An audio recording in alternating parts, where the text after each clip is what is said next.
Today on Locked On Predators, the Predators say farewell to the 2022 season. They had their locker room clean out yesterday and gave a lot of interesting sound bites. We're talking Filip Forsberg on his contract status, Juuse Saros on his playing time down the stretch, Matt Duchene on Hines' future and what he's done as a head coach.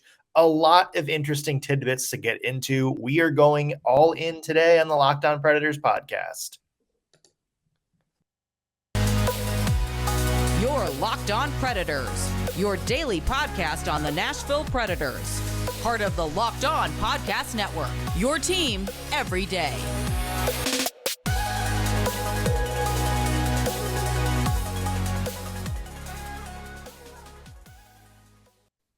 Thank you for making Locked On Predators your first listen of the day. I'm Nick Morgan. I'm a writer and editor at ontheforecheck.com, and I have a partner in crime. You do. I am Ann Kimmel. I'm a writer at ontheforecheck.com. The May of let's just see what we can talk about with this Nashville Predators team without wanting to go into a emotional tirade continues. And yeah, it's a challenge. Yeah. So lots of interesting stuff to talk about over the next couple of days. As we told you yesterday, there's a lot of angles, a lot of different things. We're not going to be able to get into it in depth every single episode, but there is plenty to talk about this team's future over the next several weeks. And that begins today with the annual Preds locker room cleanout. This is basically probably the one time of year I would say, Anne, where the players are most candid. Mm-hmm. This is, of course, the players are taking all their things from the season out of their locker, cleaning it out home, and it's their last chance to kind of get in front of the cameras and give honest takes about what their thoughts were on the season. Really dive into something you don't want to talk about mid-season because you don't want distractions or any of that. So this is kind of the most raw, most candid kind of stuff you see from teams, regardless of the sport.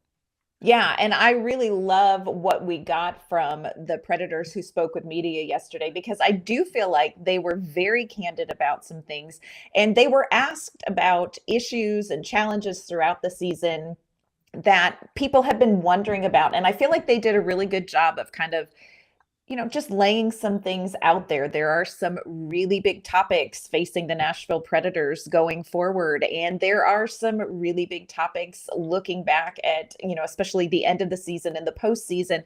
And they were willing to address some hard things. So it was a good opportunity to sort of see how this team has functioned and where these players are at as they wrap up yet another season of weird expectation, excitement, disappointment, all of that was this season. So let's dive in right away. And of course, one of the big topics throughout the entire season, and what's sure to be the biggest topic going into the summer, is Filip Forsberg. We know his contract status has been kind of up for talk really since last summer, when the Predators were officially able to start talking and sign him to an extension. We had this kind of come up again when the trade deadline come and went. Obviously, Forsberg wasn't moved. The reports we get are very conflicting. Sometimes there's, it seems like the reports are kind of not optimistic. A few weeks later, they say, it's just a matter of money, that, they have most of it squared away. They're really just not far off on a figure.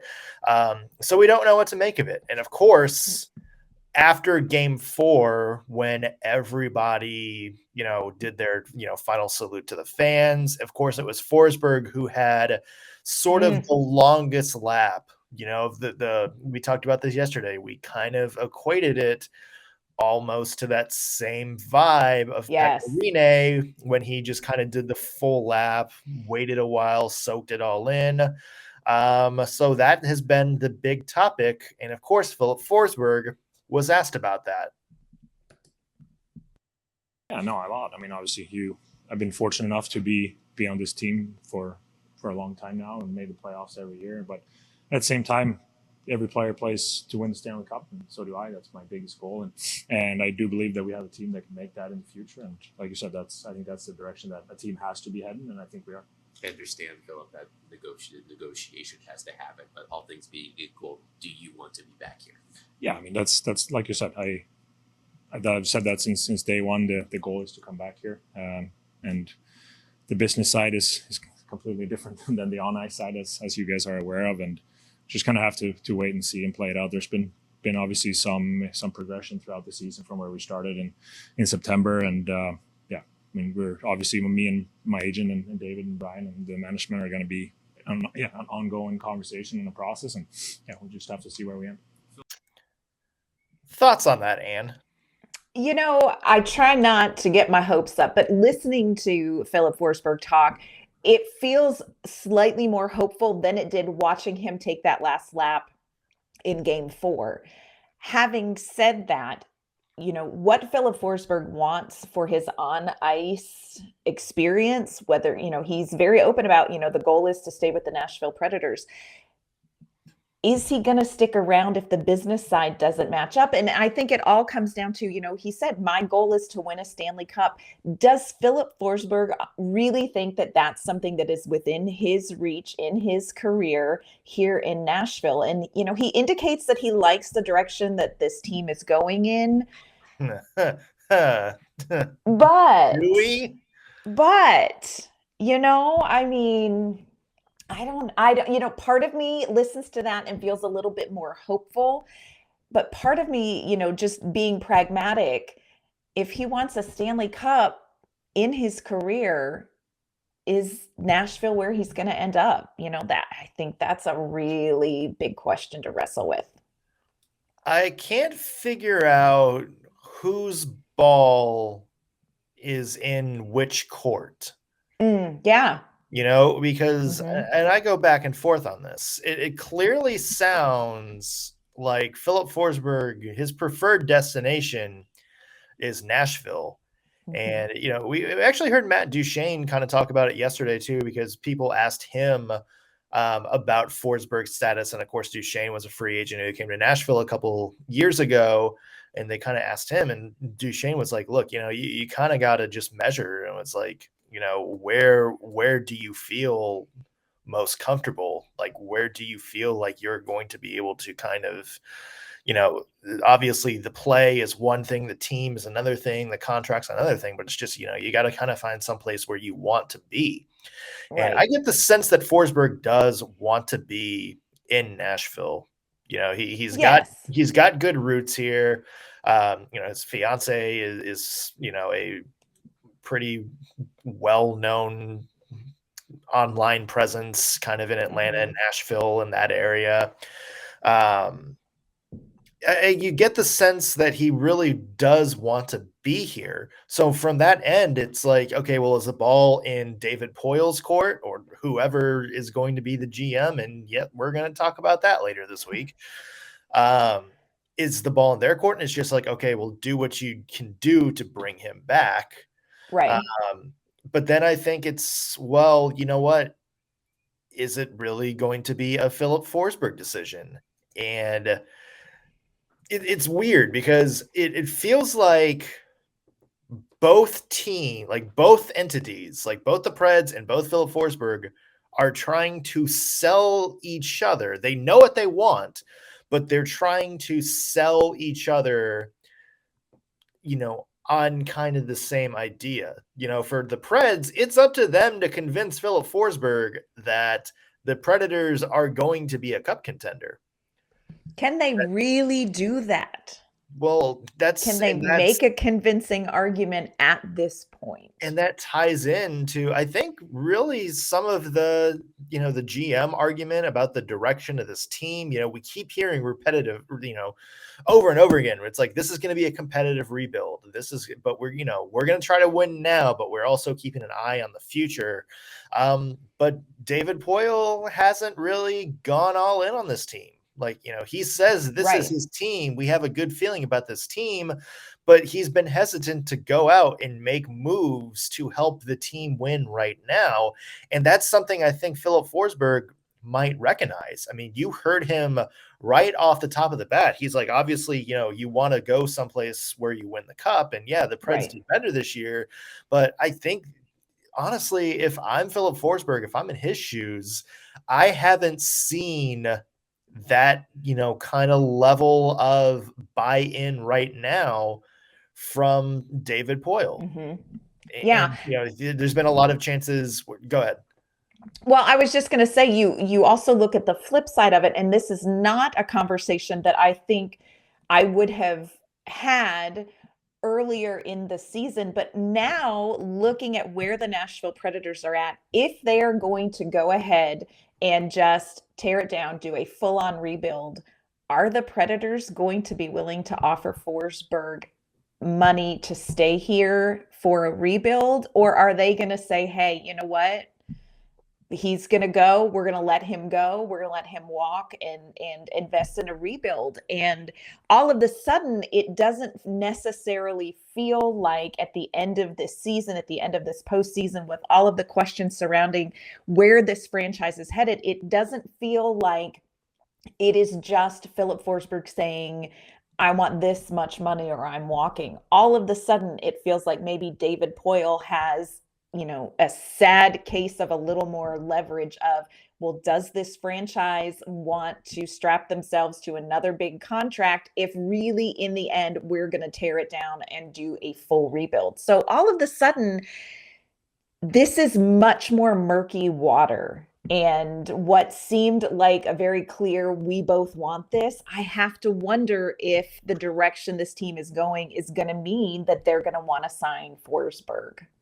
Yeah, I mean, there's a lot of it. I get the sense that David Poile wants Filip Forsberg back. Everybody does. Really do. But there's going to be some very, very hard decisions that come up. And we talk about a rebuild. It's like, okay, well, what else can you do to this roster? Because you're obviously not trading Roman Josi, even though he's going to be the one that will accelerate the rebuild like that. You just signed Mattias Ekholm to a brand new contract that doesn't kick in yet until this coming season. Mikael Granlund's locked up for 3 more years. Ryan Johansson has kind of an immovable contract at this point. Right. Matt Duchene would be the only other option. And it's just, well, what do you do? Like, and that's such a thing. So it's almost as like, does the Forsberg thing force David Poile's hand? Because it's almost as like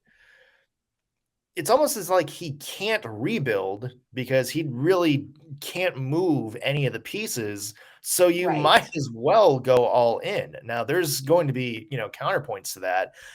But that's kind of in a position, like at least one side of the argument I can see where, you almost have to go for it at this point.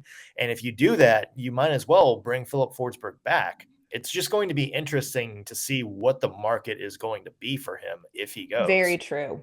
Very true. And again, if the Predators commit to doing a rebuild, you've got to start with a small core. But like you just said, you have a core that in some ways is already locked in. Does Filip, is Filip Forsberg, because of the situation with his contract being up now, is he the piece that moves easiest?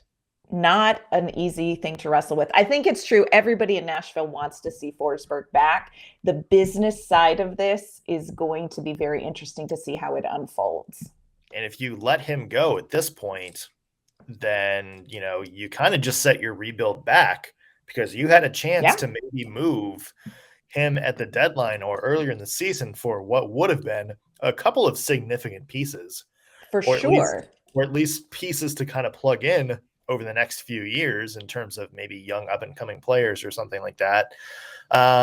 So it's going to be a very, if he leaves for nothing, that'll hurt. Like that'll certainly hurt.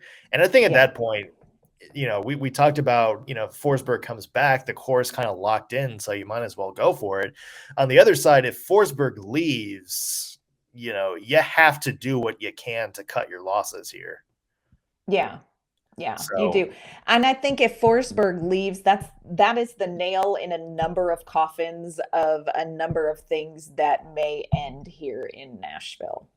yeah, a lot more to talk about. And speaking of things that may end, of course, John Hynes' future has been discussed. We heard from Matt Duchene on that. We'll get to that bite in a second, plus Juuse Saros talking about his injury, all of that coming up. But first, want to mention today's show brought to you by our friends at Rock Auto. With the ever-increasing number of makes and models on the road, it's now impossible for your local chain auto parts store to stock all the parts you need. So why endure the often pointless or seemingly intimidating line of questioning like, do you know if your Odyssey is an LX or an EX? All that dumb stuff. You can skip all that, skip the hassle, and just log onto your computer or phone and go to rockauto.com. Rock Auto saves you time and money. It saves you time and money. I didn't know where I was going with that. But yeah, you can save 30, 50, or even 100% more for similar parts from a chain store or car dealership. For example, a fuel pump for a Honda Odyssey. I can't talk today. It's been a long, dumb season. A Honda Odyssey fuel pump is $353 from a chain store, but it's only $216 on rockauto.com. This isn't just some sketchy website either. Rock Auto is a family business that's been serving do-it-yourselfers for over 20 years, and their prices are low for every single customer. They got everything you could need, like brake parts, tail lamps, motor oil, even new carpet and upholstery. It's got everything you need to do. So go to rockauto.com and see all their parts available for your car or truck. Right Locked On and their How Did You Hear About Us box so they know we sent you. Amazing selection, reliably low prices, all the parts your car will ever need. rockauto.com. Yeah, and the next big topic, one of them is John Hynes. Yes. He's a guy who was under the microscope rightfully towards the end of the year. Again, big credit to him for even getting the Preds to this point. Yes. A phenomenal season in that regard. But down the stretch, a little bit of a red flag there from some of the decisions, and some of the on-ice performance does link back to him. It does. And he came in a very difficult situation. I feel like John Hynes has had a really challenging start to his relationship with this franchise and his coaching with this team and the roster that he's had. And I feel like he has made a ton of progress. This is the season where we've seen the things that he's invested in finally paying off. But as you get down the stretch, like you said, there began to be some questions. And one of the things that I respect the most about John Hynes is he's very much a straight shooter. He's very honest about expectations, and he's very honest about sort of consequences or decision-making process that he has to go through as a coach. But it started to get a little bit of a gray area. And, when you talk about things like Ellie Tolvanen and Luke Cunnin and Phil Tomasino and sort of developing players and also roster or game time, playing time with players who are struggling. What do you do? How do you help those players? And it sort of ate away, I think, at the Nashville Predators fan base.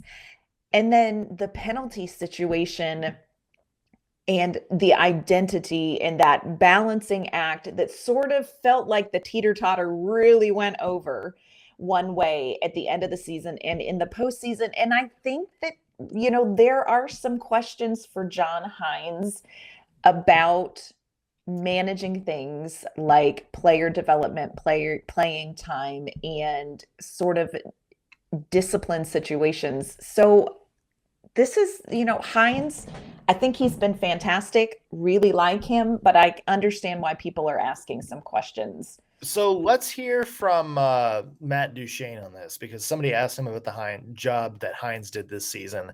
Let's hear it. We had a really good one at the start of the year, and they were always really, they're always really positive and very. It was never confrontational, never awkward, never any of that. It was just trying to figure out what we needed from each other, and I think, for me coming in, it was, kind of a wild ride right off the bat. We had a coaching change, mid-season, my first year. COVID hits, go to the bubble.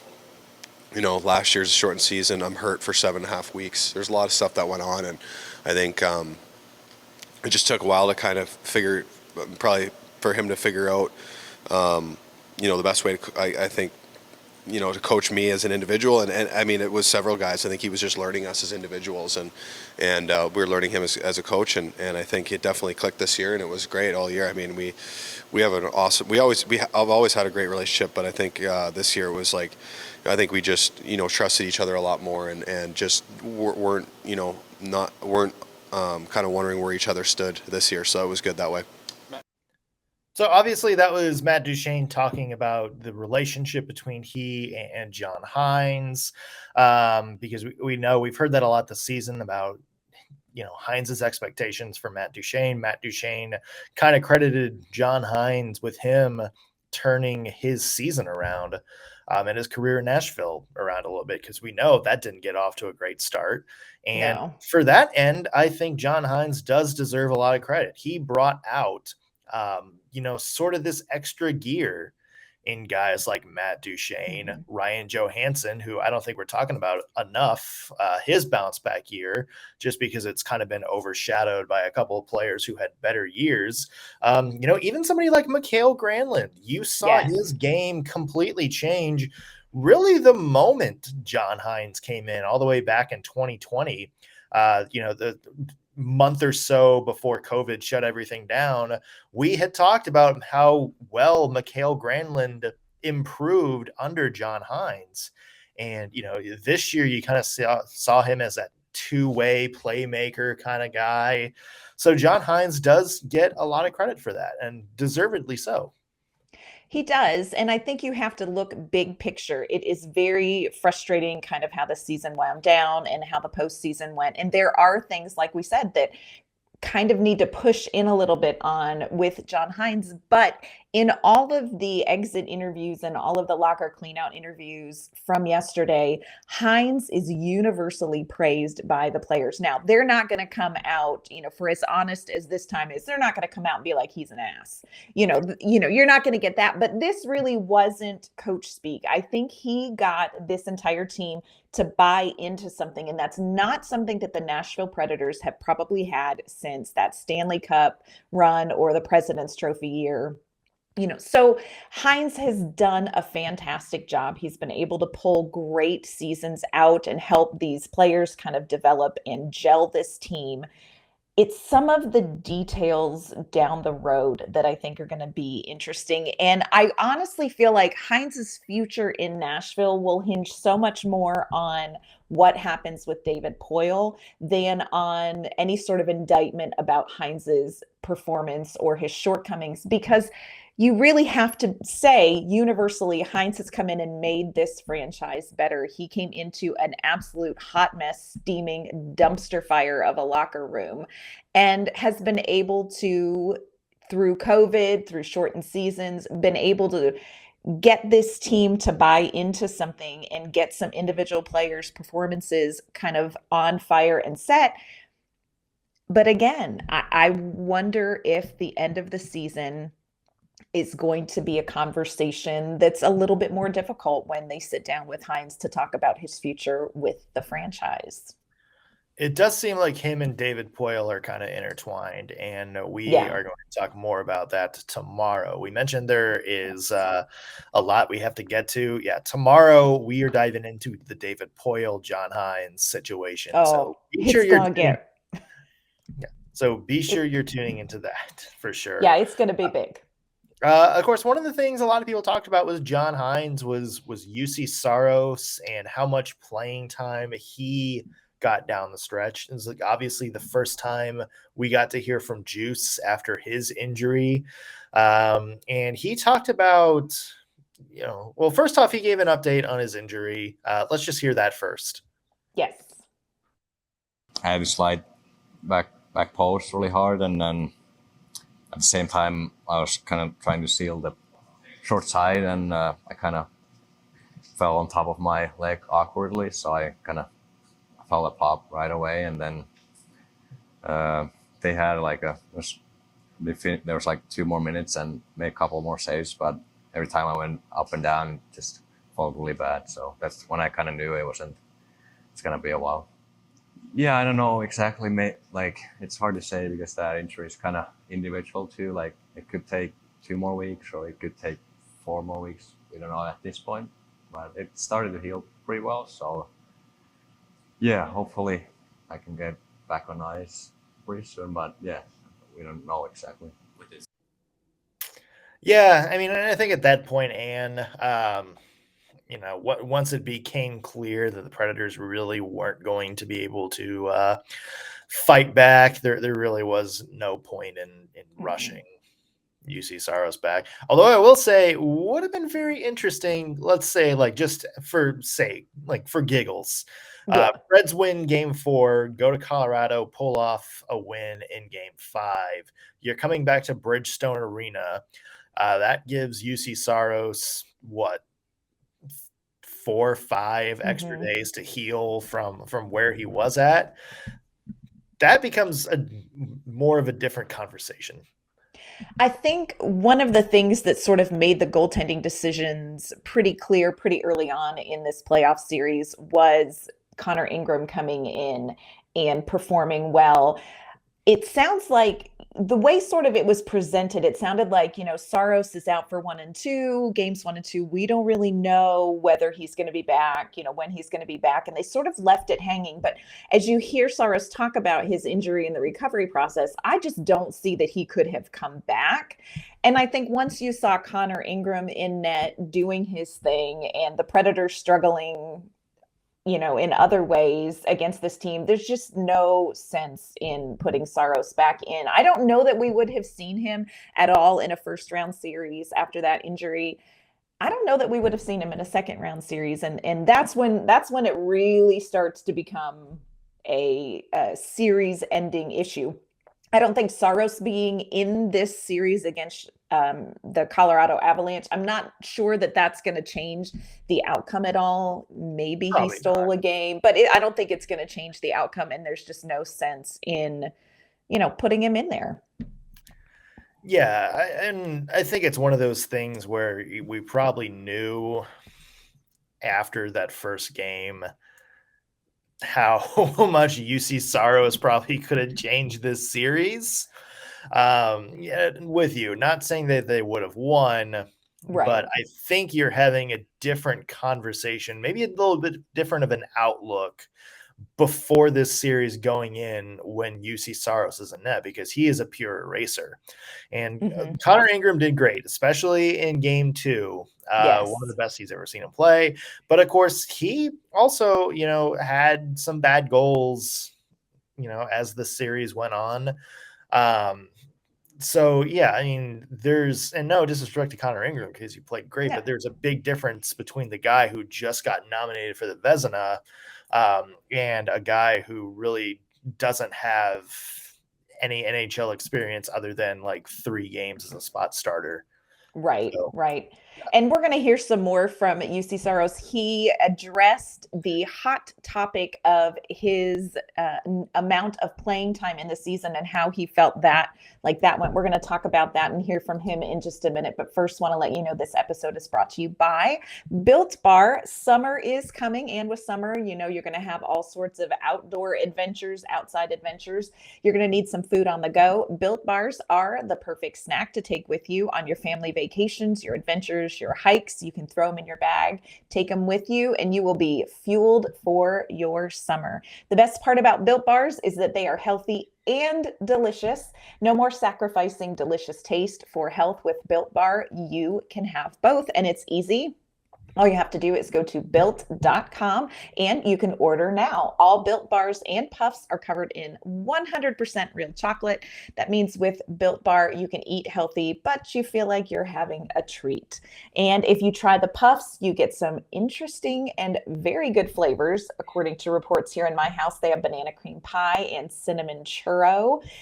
So try the Puffs. They're only 140 calories. If you want to try just a more traditional Built Bar, try the mixed box.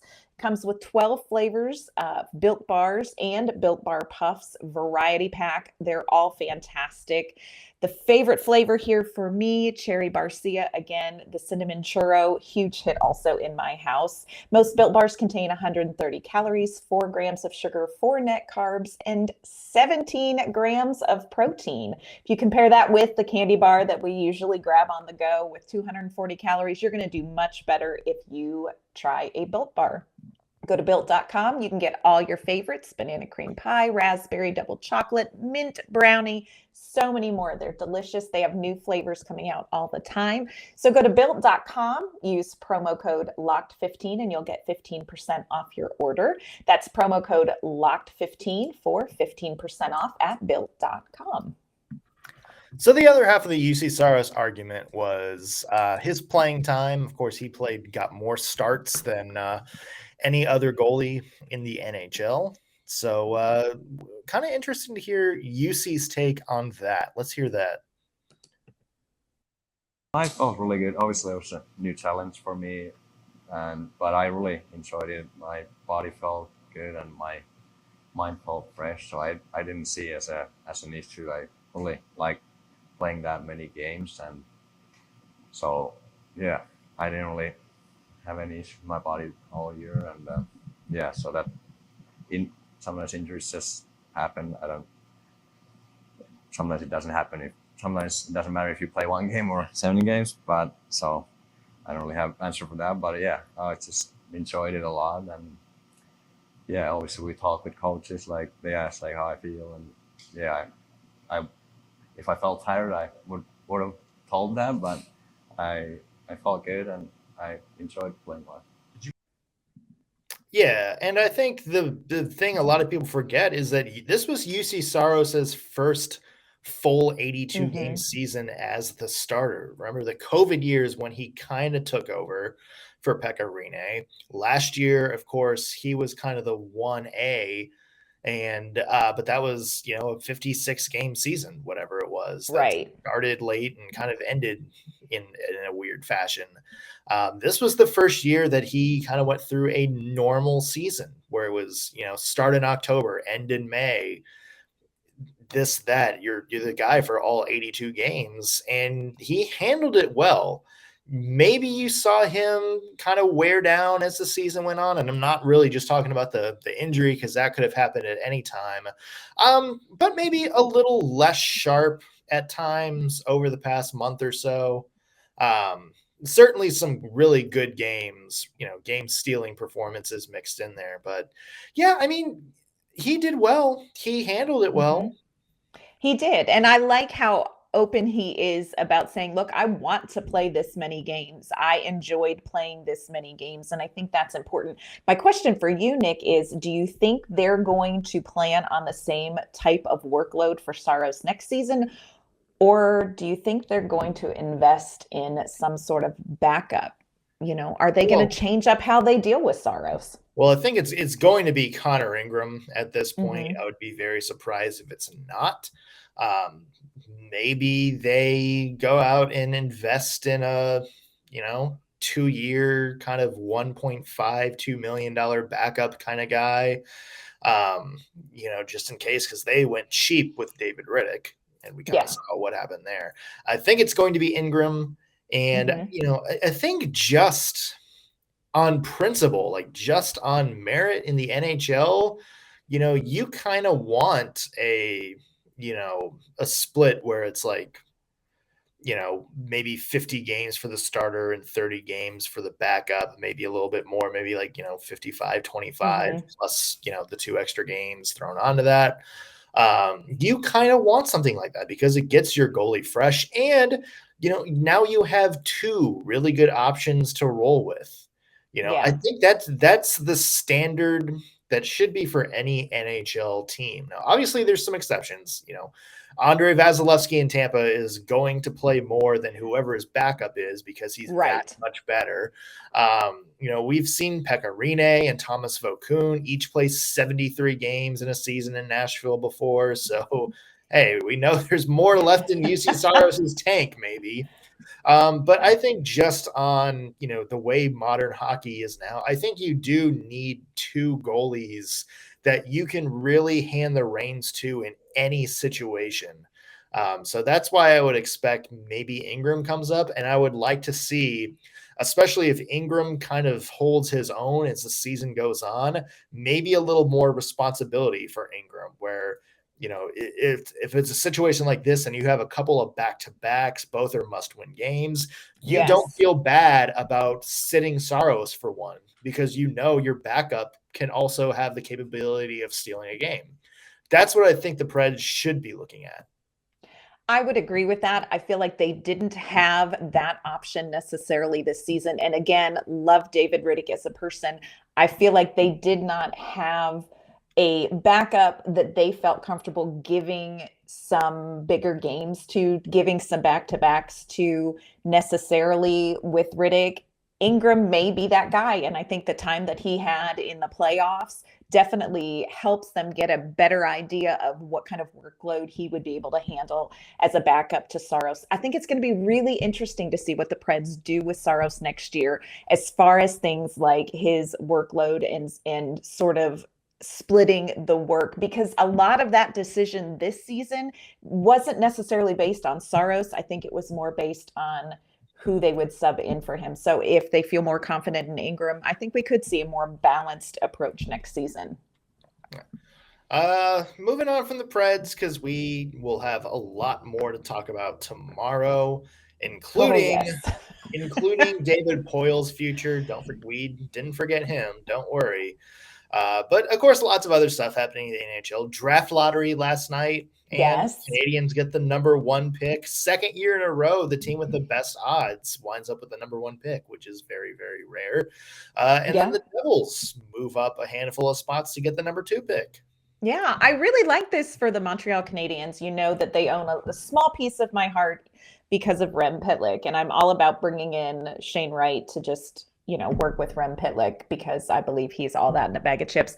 I thought it was really interesting. I think I read a stat that said the Canadians haven't had the first pick in the draft for is it 42 years? It's been a while. Yeah, I thought, and then I read it in a different way, and it said since 1990, and I'm like, 1990 hasn't been 42 years. Good grief, that was 15, 16 years ago. And then I did the math, so it was a little bit shocking. But I really like this for Montreal. This is a team ripe for a rebuild, and I think it's going to be a fun one to watch.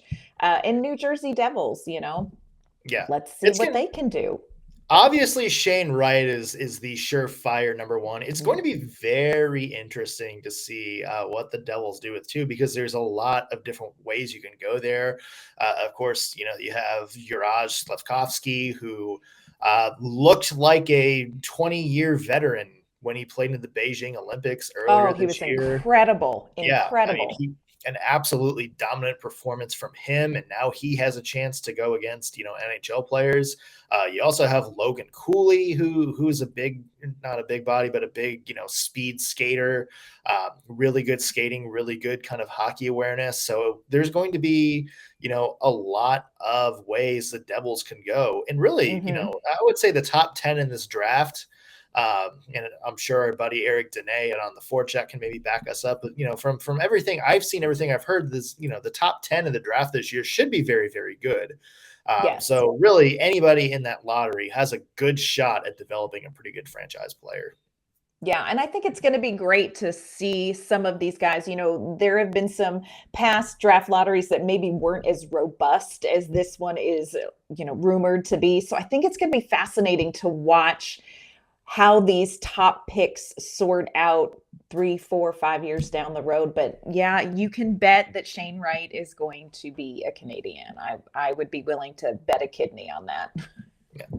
Playoff stuff in the NHL last night. The Maple Leafs have a 3-2 series lead, which means congratulations, Tampa Bay Lightning, on your second round appearance.